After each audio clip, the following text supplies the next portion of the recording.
Bien, nuestro texto que tenemos acá comienza diciendo: en esto conocemos que permanecemos en Él y Él en nosotros. También se podría traducir como estamos ahora estamos conociendo que permanecemos en Él. No es algo que ya damos por finalizado, como quien dice, ya lo conocemos a cabalidad, perfecto. No, sino que es algo que se debe estar viviendo día a día en nosotros. Tenemos que estar siempre fortaleciendo la idea de que permanecemos en Él. Y a su vez la idea de que permanecemos en Él está hablando sobre la seguridad de nuestra salvación. Y la idea, por ejemplo, de que en Jesucristo tenemos seguridad y que esa salvación permanece, que no la perdemos porque descansa en la obra y descansa en los méritos de Jesucristo, es correcta. Primero, no la ganamos por los esfuerzos nuestros y además no la perdemos por los pecados que cometemos después del día de nuestra salvación. Esa idea es correcta, pero tiene siempre que estar siendo fortalecida. Tenemos que estar siempre conociendo estas cosas, complementando esta verdad, limpiándola de errores que nos pueden llevar a una vida sin adoración, una vida sin crecimiento espiritual o una vida sin experimentar el gozo de la seguridad en Cristo para siempre.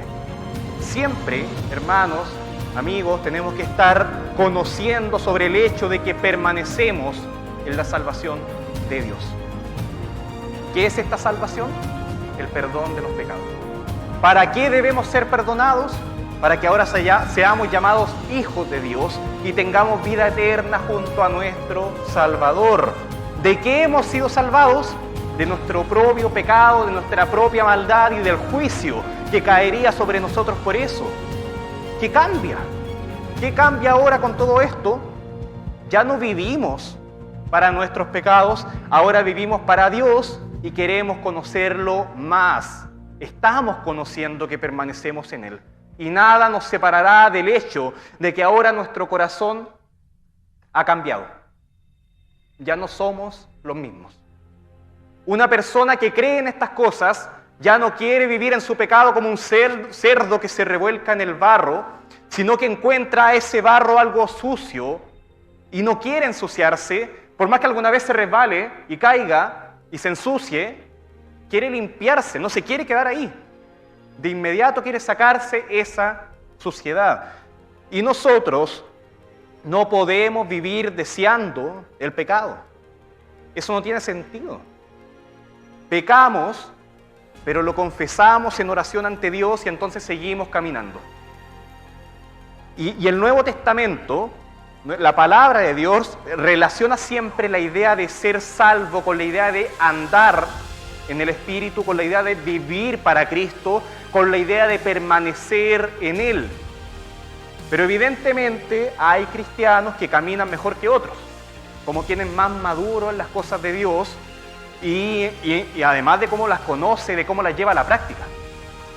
Y hay otros que están recién comenzando, como el niño que está recién aprendiendo a caminar. No le podemos estar exigiendo lo mismo de alguien que tiene ya toda una vida caminando.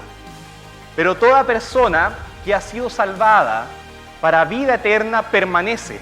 Esa palabra es clave acá, permanece en Dios.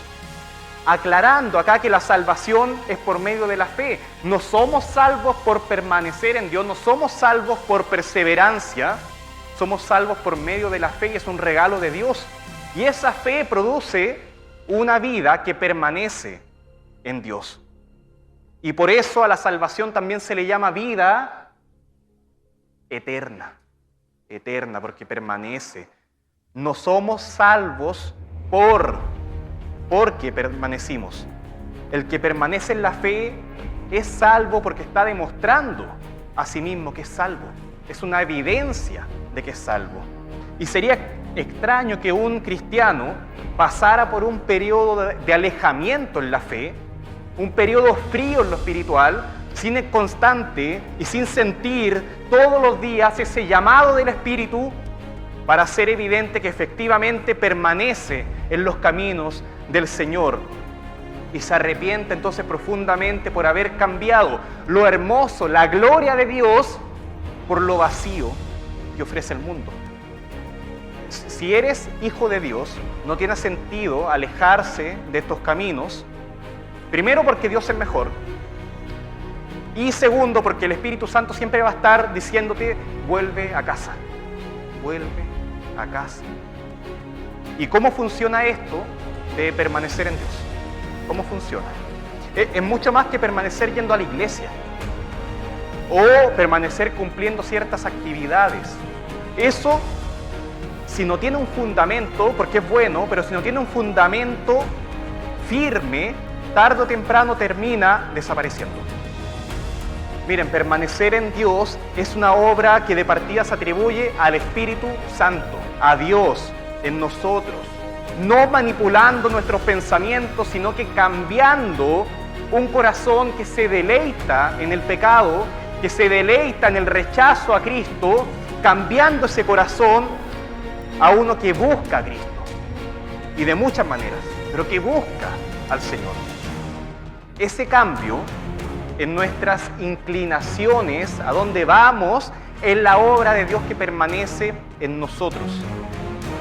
Permaneces buscando a Jesucristo. Ahora lo que te gusta es buscar a Jesucristo y permaneces siguiendo sus pasos. A Jesucristo se inclina ahora tu voluntad, tu corazón.